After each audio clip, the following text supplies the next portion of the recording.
यानंतर थेट बारामतीमध्ये जाऊयात. अजित पवार तिथे बोलतात. करता निधी अशा प्रकारची मागणी केलेली आहे. ती कितपत मला पूर्ण करता येईल त्याबद्दल मी स्वतः साशंक आहे.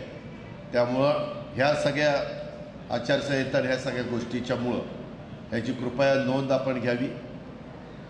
नेहमी वेगवेगळी कामं करत असताना पेपरला येत असतात बातम्या. भगवान या राज्याला सुख समृद्धी आनंद भरभराट घेऊन येईल अशा प्रकारच्या सगळ्यांच्या सदिच्छा शुभेच्छा आणि प्रार्थना आम्ही केली आहे.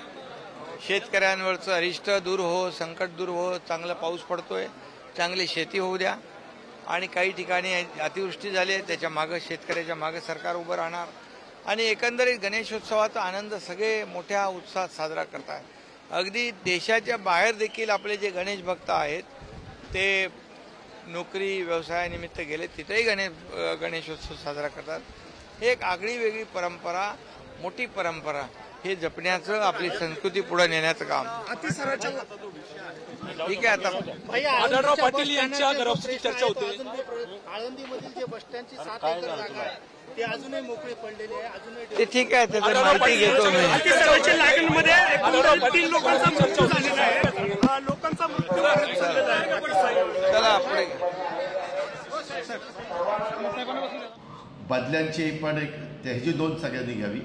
बदल्यांच्या बद्दल पण निवेदन दिलेले साधारण 31 ऑगस्टपर्यंत बदल्या करायला मुख्यमंत्र्यांनी परवानगी दिलेली होती. आता सप्टेंबर महिना सुरू झाला आहे.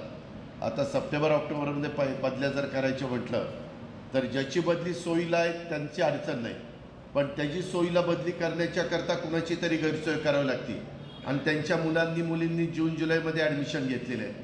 ते पुन्हा उरगत येतात किंवा तुम्हाला करायचे होते तर जून जुलैमध्ये करायचे, आम्ही मुलांची ॲडमिशन घेतल्या नसत्या.